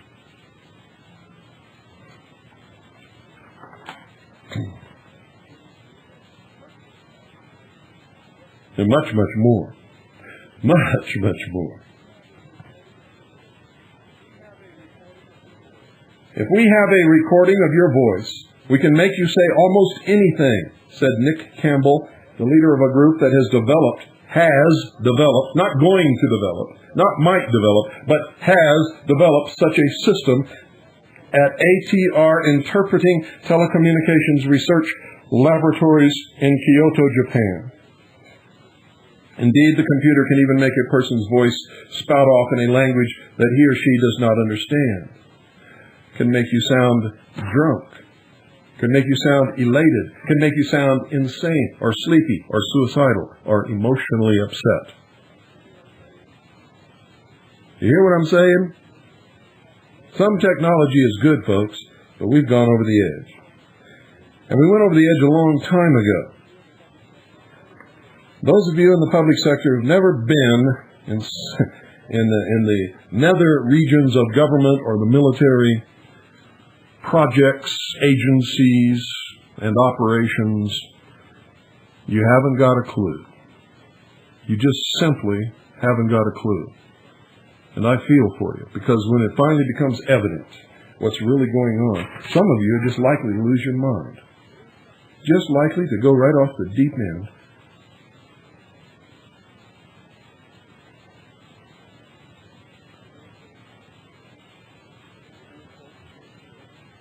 Have you heard, folks, that old President Clinton, old Billy Boy, William Jefferson Clinton, President of the United States of America, how he got there I'll never know in a million years. How such a lying, promiscuous crook ever got into the White House is beyond me.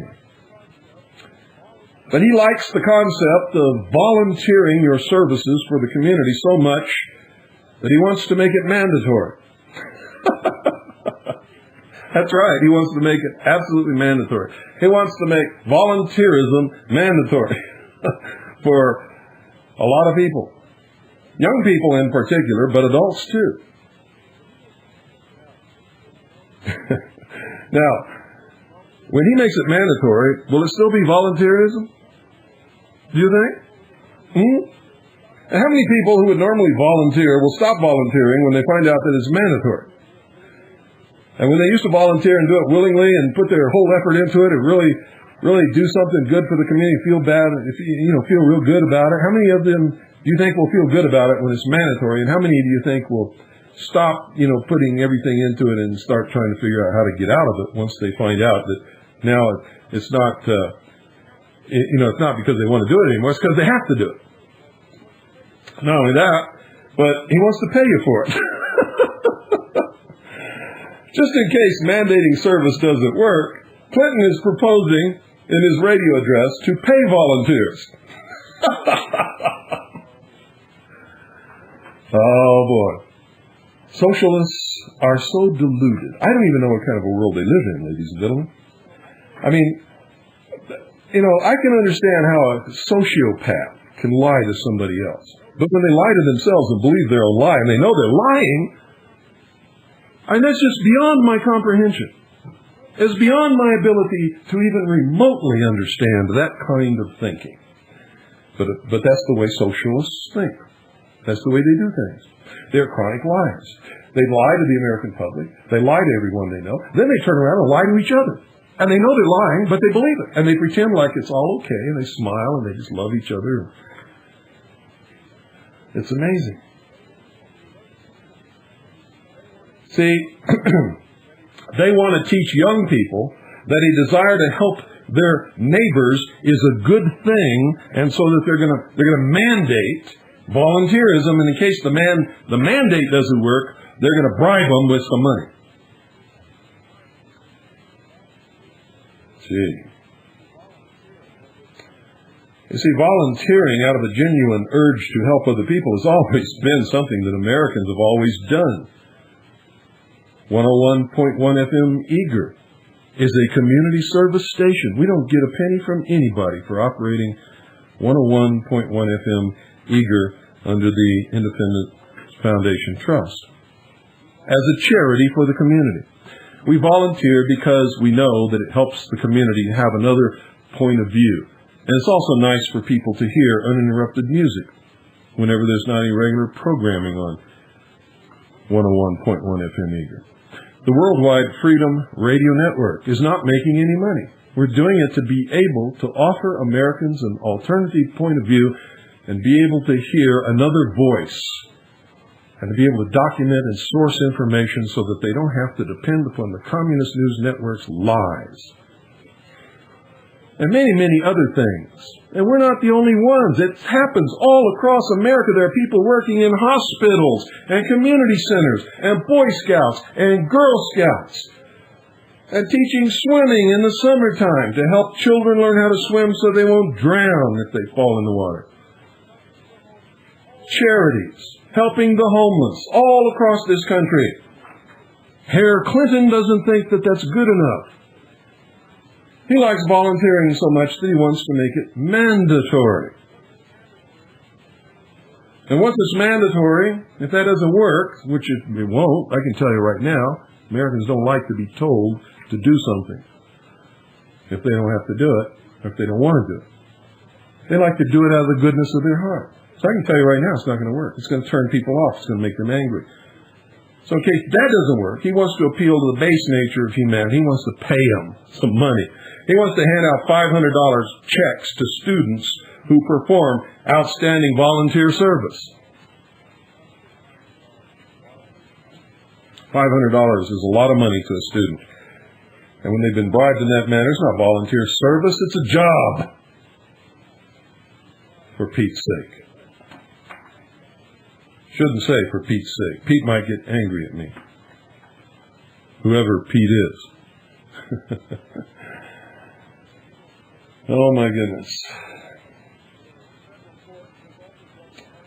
A federal court has also dealt a harsh blow to the Federal Election Commission's attempts to regulate issue advocacy.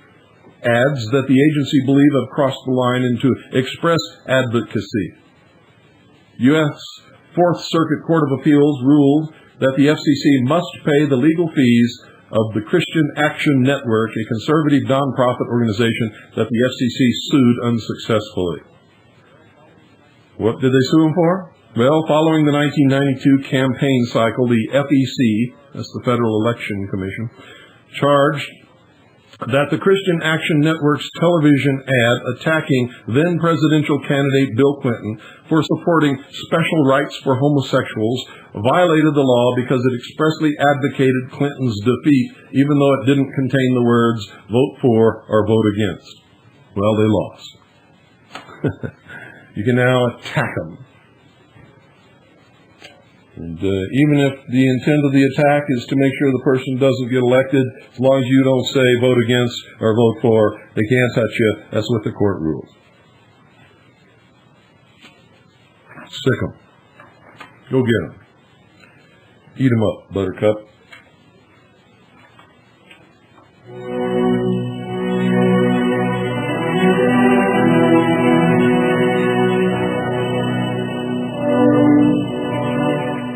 Remember, socialism sucks, and so do socialists.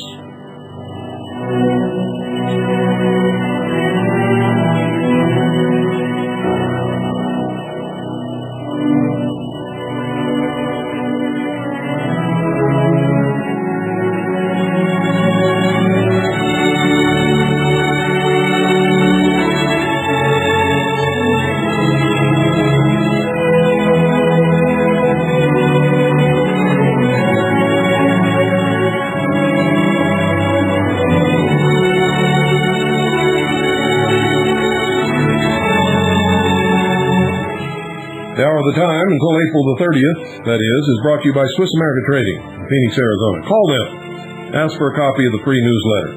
Tell them that you're a steady listener to the Hour of the Time and thank them for having sponsored this broadcast for the last 4 years.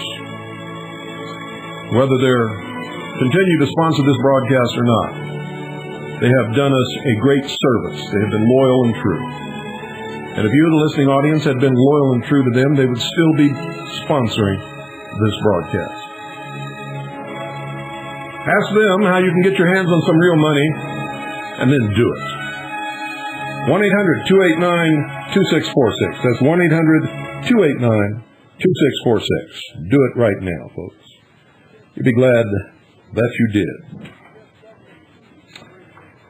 U.S. government sued for radiation. Radiation experiments, that is, on people. People. Yeah, that's right. People. You know, just like you and me. Or you and me. Or you and me. I keep saying that over and over again because I want to impress upon you that they are just like you and me. They're people, no different. And I'm part of them, you see, because the people that they've been experimenting on this time are Native Americans.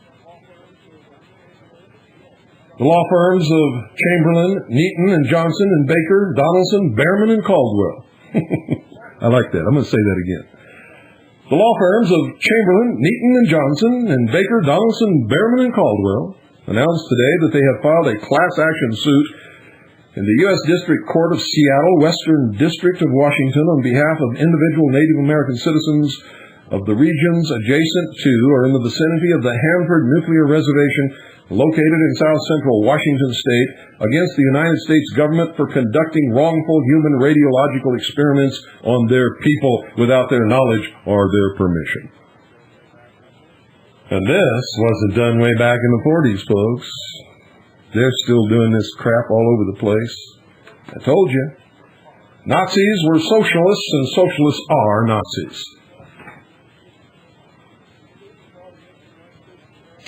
This suit is brought against the United States of America and other defendants, including DuPont, General Electric, Westinghouse, Rockwell International, the University of Washington, and Battelle Pacific Northwest Laboratory, for violations of the constitutional rights of the affected group of Native Americans under 42 United States Code, Section 1983, for infliction of radiological injuries compensable under 42 U.S.C. Section 2210, the Price-Anderson Act, civil conspiracy, battery, strict liability, negligence, and other torts. These violations all arise out of the government's and other defendants' surreptitious and wrongful radiological experiments on the Native Americans. Been doing it for a lot of years. I told you this a couple of years ago, that one of the tribes here in the Southwest called me up and told me about a mysterious sickness that their people were experiencing, and that the government doctors didn't help them and weren't helping them, and seemed to be just monitoring, what was happening to them instead of helping them. And so we went over there and did an investigation, and, all of the symptoms that they had were symptoms of radiation sickness. But we couldn't find any source of radiation until one day, after we had returned to our base of operations, somebody called us and said that they had found a dish in one of the streams that the Indians get their drinking water out of, with a metal rod sticking out of the center of the dish and just barely protruded above the surface of the water. And in the dish were these little round pellets. So we packed up and went back over there again, and lo and behold, guess what those pellets did to a Geiger counter? The Geiger counter went absolutely berserk. They were putting these little dishes of radioactive pellets in their water supply, and these people were drinking the water and getting radiation sickness. And then the government doctors were monitoring the effects of the radiation on these people.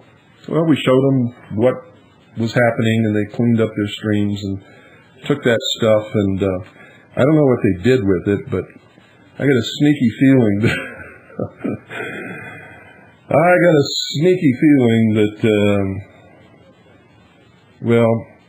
I shouldn't say it because it's a suspicion. I don't really know what those Native Americans did with those radioactive pellets, but I got a sneaky feeling that they somehow put them where they would be affecting the government people and not them. But like I said, I don't really know. Nobody told me that, and I don't really know that that's what they did. But you see, they've been doing this stuff for many years. They've experimented on everybody, everywhere.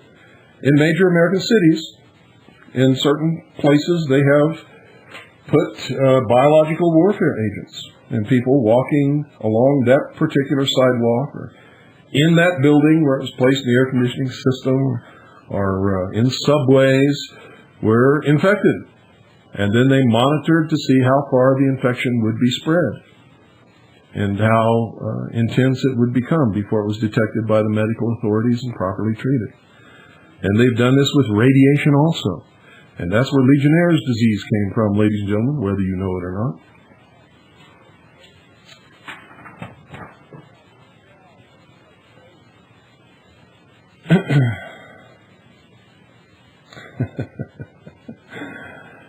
Oh, you know, some of this stuff is just so horrible. I hesitate to even read it to you. Amazing. Let me see where this, I may not read this to you because the source isn't here. If it hasn't got a source, I would like to do it. Won't do it, as a fact. Okay, here it is. Copyright. 1997, MediaFax Technologies Incorporated. MediaFax Technologies Incorporated put this out.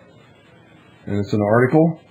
It says, Friend Chai, which is Trigably, advises Clinton to withdraw United States warships while transferring China money to him. Hugo Gurdon reported today in the London Telegraph, this came from the London Telegraph, that the first detailed evidence linking covert contributions by Beijing to the Democratic Party in America emerged in a report that the Bank of China transferred money in batches of $50,000 and $100,000 to one of President Clinton's longtime Arkansas friends. The Wall Street Journal disclosed that Beijing's state-owned bank repeatedly wired cash in 1995 and 1996 to Charlie Try, an ethnic Chinese American whose Little Rock restaurant Mr. Clinton frequented during his days as state governor. Mr. Try was a major fundraiser for the Democratic Party at the time the Bank of China was sending him the money. He says the funds he raised came from his and other supporters' business interests inside America, which would make them legal.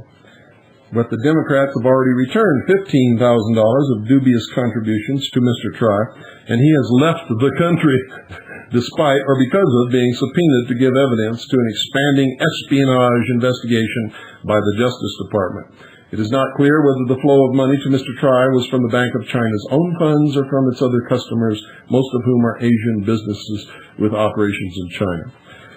Ladies and gentlemen, considering the tremendous concessions that the Clinton administration has given to the communist Chinese in this country, including major seaports at both ends of the Panama Canal, what do you think it is? Come on now. What do you think it is? I told you a long time ago, long before this ever happened, that William Jefferson Clinton is a communist. Now listen to this. Remember the story that we gave you? That every single day, millions of dollars in $100 bills leave the airport in New York City for Moscow. Listen to this. Russian aid money stolen at London airport. About $2.5 million of American aid destined for Russia has been stolen from London's Heathrow Airport, police said Sunday. The money was stolen from a high-security cargo compound while awaiting transfer from a New York flight to a plane bound for Moscow. The cash was in one of 4 bags containing a total of $10 million that were being transferred from a strong room for loading into a sealed container. Security officers raised the alarm after noticing the seals were broken. The money came from the Republic National Bank of New York. That's exactly the bank that I named on this broadcast of the origin of the money that the United States government was sending to Moscow every single day. Listen to this. The Washington Times. Officials scrambled last week to explain how thieves at London's Heathrow Airport were able to walk away with a canvas bag containing $2.5 million in cash bound from a New York bank to an institution in Moscow. The money, part of a $10 million commercial bank transfer from New York's Republic National Bank to Moscow's Toko Bank, apparently was left unguarded for 30 minutes at an airport warehouse before being placed on a flight to the Russian capital on February 25th. Heathrow officials said the theft was obviously an inside job and that they have a couple of strong leads. Ha, ha, ha. Get this, folks. U.S. government officials denied reports by the Associated Press, Reuters news agency, and the German news service Deutsche Presse Agentur that the money was part of a U.S. foreign aid shipment to Russia. One of those reports was published March 2nd in the Washington Times. Listen to this. Quote, the United States does not provide cash aid to Russia, end quote. That's a barefaced lie. Remember also the memo that I read to you put out by the Treasury Department stating that they had sent Treasury agents to Moscow to reassure the Russian people that the new $100 bills were okay to use. Remember that? If you don't remember it, it's on tape. You can order the tape. Sunday, 5 April 1997, from the London Telegraph. New anthrax threatens Armageddon. Russia has developed a new variant of the anthrax toxin that is totally resistant to antibiotics and could cause a catastrophe, according to the defense publication Jane's. Jane's Land-Based Air Defense 1997-98, published on Thursday, said the Russian military had developed the toxin and 3 new nerve agents. It gave warning of the dangers if the toxin fell into the wrong hands, saying, quote, an Armageddon situation could occur whereby the only reliable retribution may well be overwhelming nuclear response, end quote. The 3 nerve agents could be made without using any of the precursor chemicals that are banned under chemical weapons conventions. 2 of the agents are reported to be 8 times as deadly as the VX nerve agent that Iraq has acknowledged stockpiling, while the other is as toxic as VX nerve agent. Anthrax can cause festering boils, with its victims dying in agony unless treated quickly. What they don't tell you in Jane's is that the United States government has also developed anthrax as a biological warfare agent that is resistant to antibiotics. Ask the people at Dugway Proving Grounds. A good portion of that entire facility is off limits to human habitation because of experimentation with anthrax toxins and anthrax biological warfare agents, and no one can walk into that area unprotected without catching anthrax and dying shortly thereafter. That's in the United States of America. Just thought I'd let you know.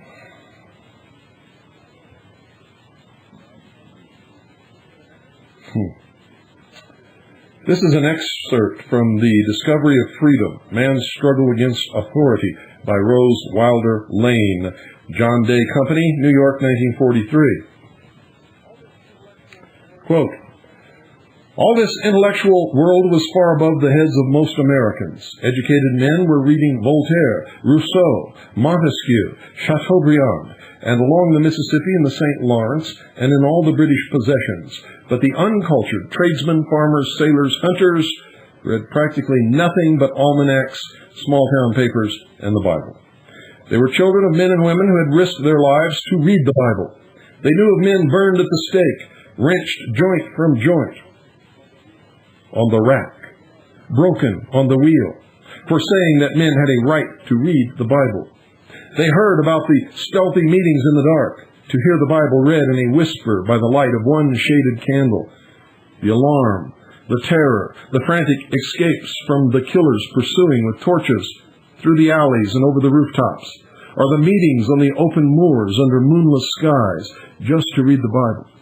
The sudden halloo and the charging horses and the running before the galloping hunters, the troopers riding down men and women, slashing them down with swords.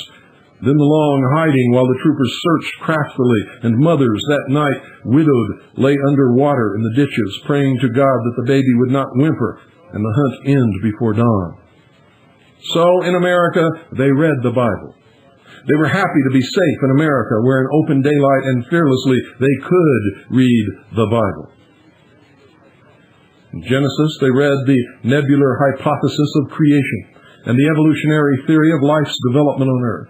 They read about adventures and crimes, hair's breadth escapes and wars and spies and business deals and political intrigues and stories of young lovers and of family life.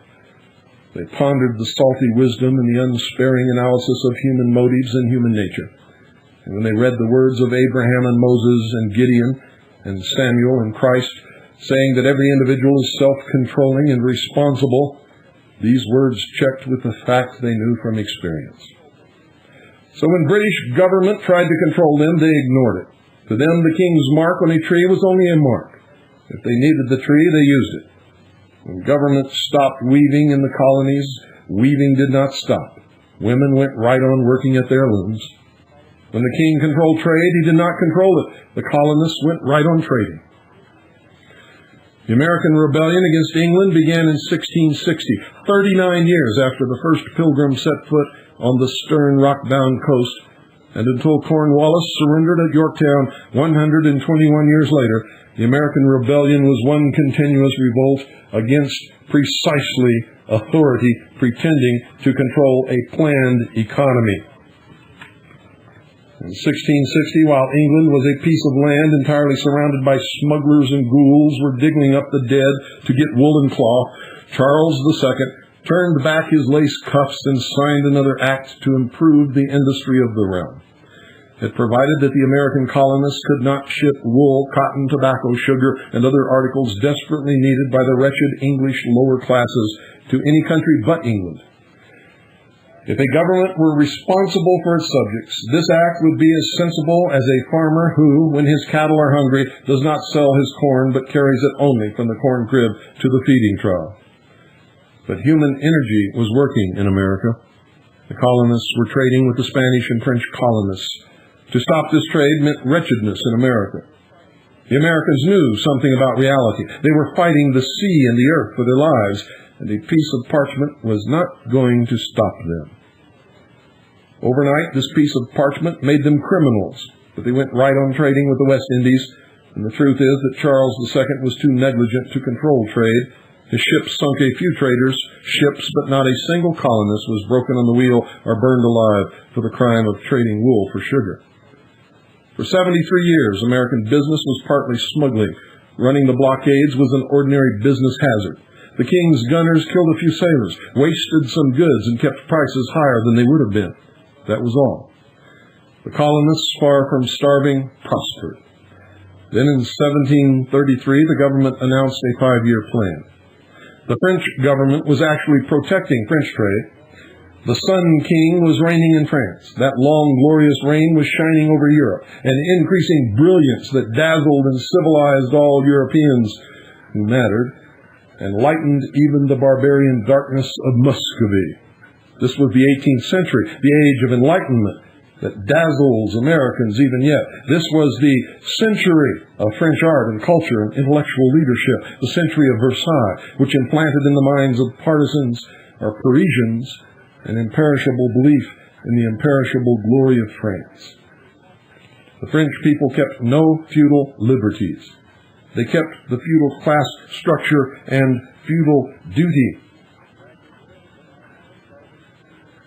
Ragged, hungry, starving, the French people, as loyal as sunflowers dying in a drought, still turned their faces up to their glorious and divine Sun King.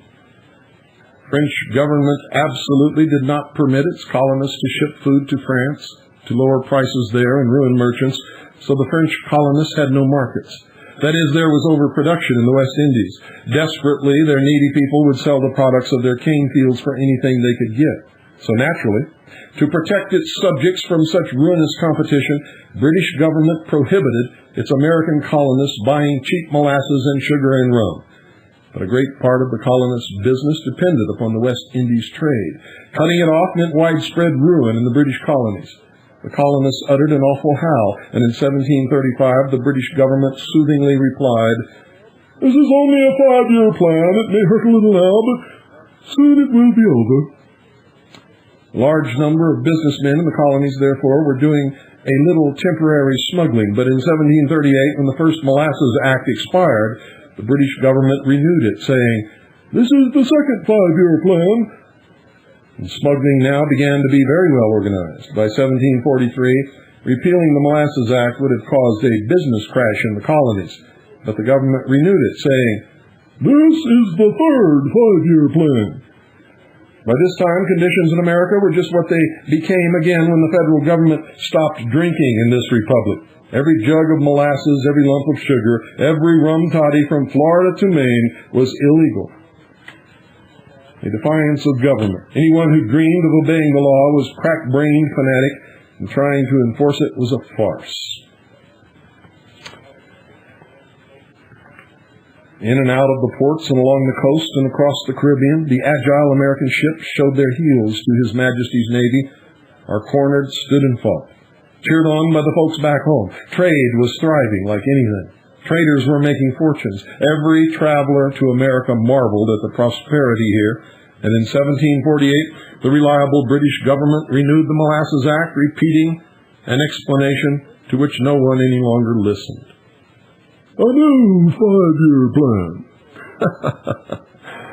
Then those two authorities that had to move their frontiers turned to their guns on each other. The French and Indian Wars. The provincial colonists quaintly called that French War, because in America, both governments gave the Indians scalping knives and paid good prices for scalps and taught them how to scalp, for it was not an Indian activity. The cabins burned. The settlers were killed and scalped, or scalped and kept to be tortured and burned at the stake. The women were driven away to be Indian squaws and the children to be adopted Indians. You see, scalping was the first equivalent of the Vietnam body count. But the people must eat, trade must go on, and it did. Out of the war itself, the businessmen got a peaceful way of doing business, so long as the war with France lasted. Trade prospered between the English colonists and the French. And a trading ship's captain no longer ran from the royal navies, but stood too, waiting for the king's officers to come on board, and met them with a smile and a paper. For 6,000 years, under planned economies, a peaceful exchange of useful goods has survived by two means, smuggling and graft. In the true spirit of an old tradition, the colonial businessmen had produced a bright idea.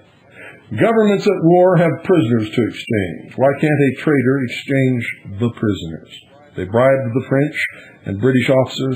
They bribed the British and French port authorities. They got the prisoners and official permits to sail to the West Indies to exchange the prisoners. Then, so long as the war continued, the ship could sail back and forth carrying goods and the prisoners. Lively business in permits and prisoners developed in every port. The permits were sold at public auction. Prices went up and down, and speculators played the permit market. Of course, nothing but force could have separated the prisoners from the permits. Idle and well-fed, the captives, both French and English, went right along with those papers and rode out the war in endless sea voyages. The Americans, ladies and gentlemen, are an inventive, intelligent people who will not be enslaved, just as they got by then, just as they developed prohibited markets then, just as they maintained their freedom and carried on their trade when it was prohibited then. We will do so in the future. Good night, and God bless you all.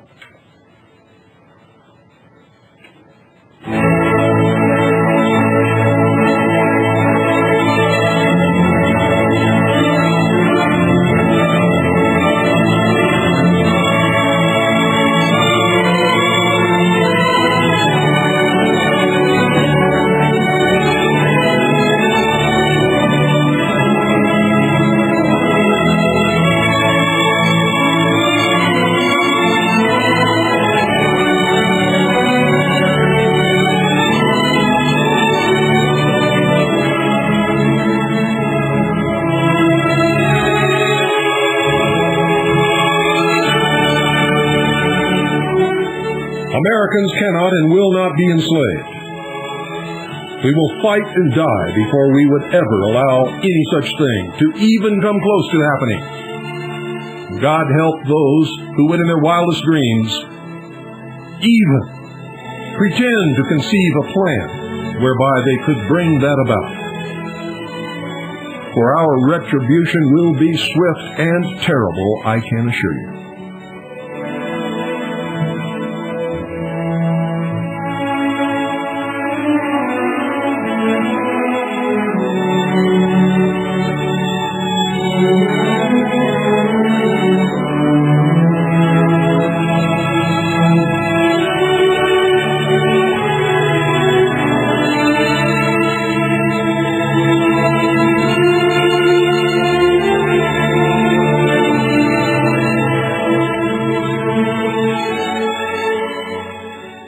This is the voice of freedom.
You're listening to the Worldwide Freedom Radio Network, broadcasting on satellite GE1, transponder 7, 7.56 audio, and over 700 FM stations across the nation and around the world.